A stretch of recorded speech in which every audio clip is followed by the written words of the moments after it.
Neema ya pekee namshukuru Mungu kwa kufika hapa Ziwa Nyasa salama. Huu ni wakati wa Kwaresima. Kwaresima ni kipindi cha siku 40 ambacho Wakristo tunahimizwa kufunga, kufanya matendo ya huruma, kusali sana, kusoma neno la Mungu na pia kutafakari maisha yetu.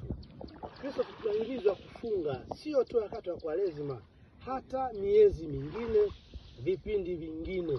Lakini Kwaresima ni kipindi maalum cha siku 40. Bwana Yesu alifunga siku 40, Musa alifunga siku 40, na kuna ushahidi wa watu wengi ambao walifunga.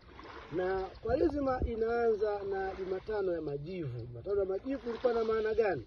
Ni tendo la kujishusha, kuonesha kwamba sisi ni wenye dhambi. Tunapapa majivu kama ishara ya kukiri kwamba sisi ni wenye dhambi, asili yetu majivu, yani udongo, na mavumbini tutarudi. Ni kujishusha. Manabii wa zamani walikuwa wanapotubu walikuwa wanajipaka majivu, wanavaa nguo za magunia, kuonesha majuto na mateso walionayo nafsini mwao kwa dhambi ambazo wamefanya. Sisi leo lazima tukiri na sisi ni wadhambi.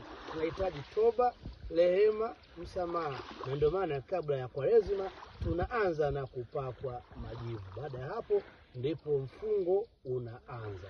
Kwaresima inaendelea na kusihi ndugu yangu katika Kristo, jinyime.